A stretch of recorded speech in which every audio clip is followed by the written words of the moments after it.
Good morning, friends. Welcome back to my Zone 9 Florida garden. I'm Michelle. Today I wanted to work on a space that I have in the backyard that I am trying to define. It's sort of turned into a rose garden. I didn't necessarily set out to do that, but I started sort of collecting roses and setting them in this space and kind of like the idea of that. So it will be predominantly roses, but I will have some other plants in there. I hope to put some of the things I've started from seed in there as well. But I bought some bricks and to define the bed, and I want to go ahead and plant the roses that I intend to go in there, and the other ones, two of the roses I'm going to plant, two of the other roses will remain in pots.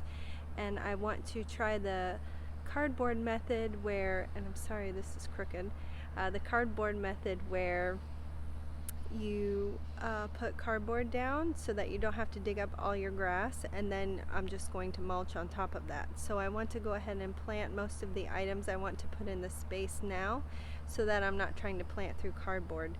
So anyway, I've never done that before, and the prospect of digging up all this grass is not too appealing to me, so I want to try this and see if it works.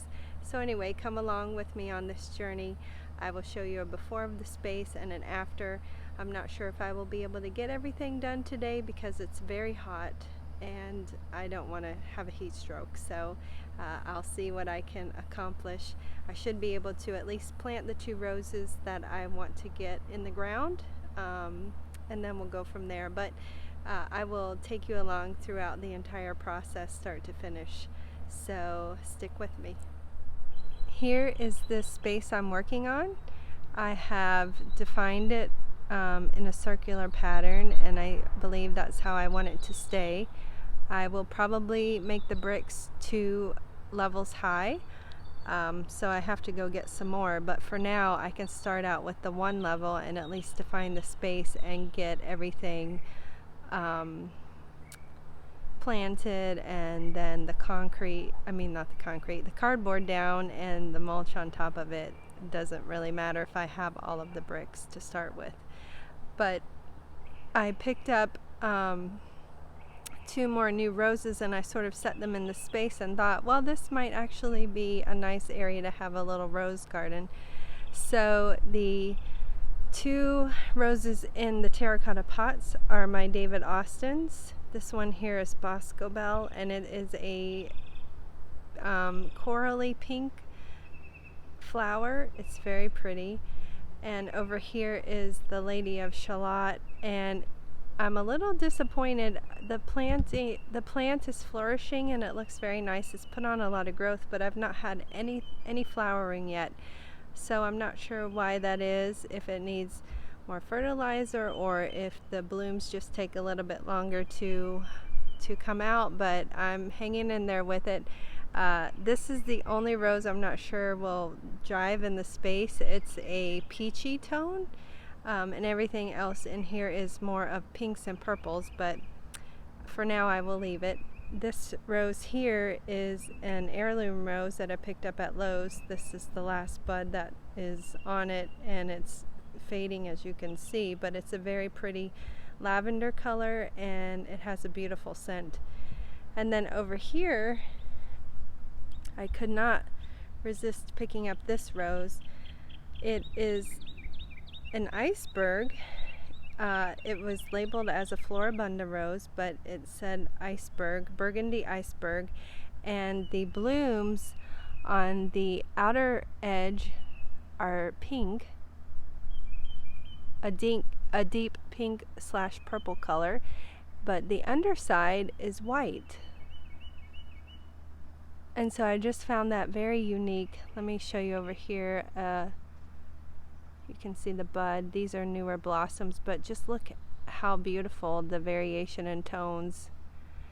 And I really love the growing habit of the icebergs. I have 2 white ones, and so I was really excited for this. I think it will do well here.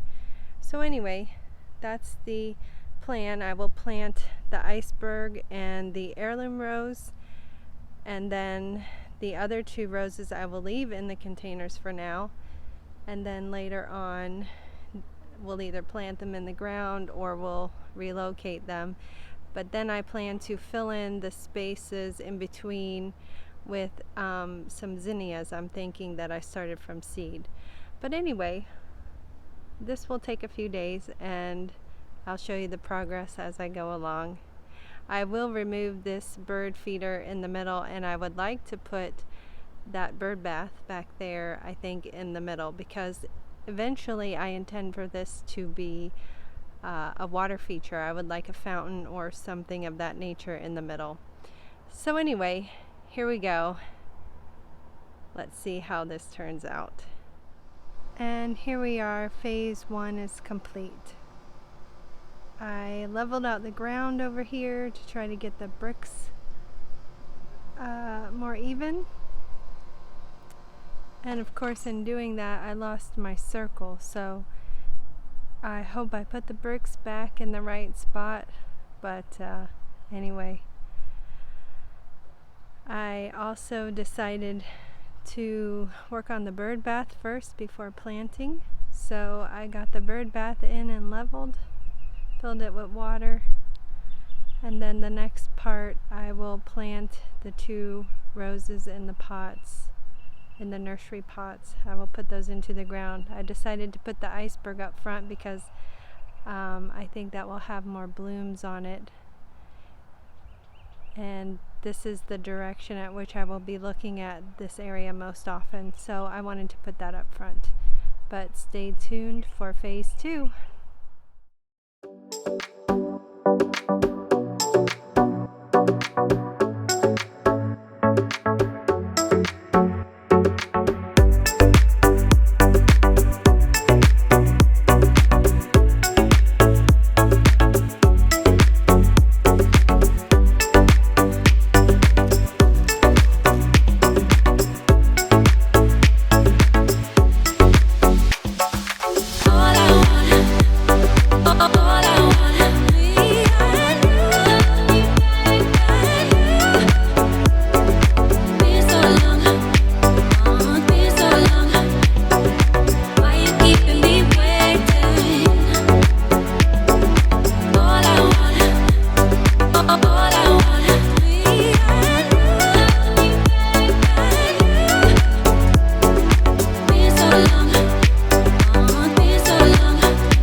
Here is how the infrastructure currently looks. I have gotten about 3/4 of this done, and I have the last quarter to go. So I have used multiple methods in here to try to smother the grass. I have newspaper, cardboard, paper bags, and pine bark. So this area here that you see is probably the heaviest treated for weed suppression, as far as it has the most cardboard, and I really do think that these paper bags are going to work good. They're a lot thicker than the newspaper I put down. When you're using newspaper, I think you're supposed to use multiple layers, and I didn't have quite so much, so I probably didn't make it as thick as it should be. So you can see some peeking out from up here in this area, and this area I did do a little bit thicker, but that kind of gives you an idea of how thick the newspaper actually is. So the brown shopping bags from the grocery store are much more thicker than the newspaper. But anyway, as the weather progresses and time moves on, I will be able to see which area of the circle here does the best with the weed suppression. But anyway, let me finish this up and I'll show you what it looks like all done. And here it is completed, and a couple of weeks later. It took me a little while to get it done, but I am pretty pleased with the result. It's still not 100% done. I did the circle as best I could, but I do need to go through and level the bricks a little bit, but I'm very excited to see how this will flush in and look once the roses put on growth. This is my Boscobel rose, and I'm really loving this one. It has a beautiful scent. The foliage looks nice, and I have several blooms. In the spaces between the roses, I planted zinnias that I grew from seed. I'm looking forward to seeing those. I believe this is pink. I have lime over here, and in the back I have mixed. This rose bush is an iceberg rose, a burgundy iceberg. This over here is David Austin, Lady of Shalott. And in the back is an heirloom rose, a purple variety that's very pretty and smells heavenly. I have my bird bath in the center here and my bird feeder right here because I really love watching the birds come and enjoy the space as well. So we are in golden hour and the sky is just lovely.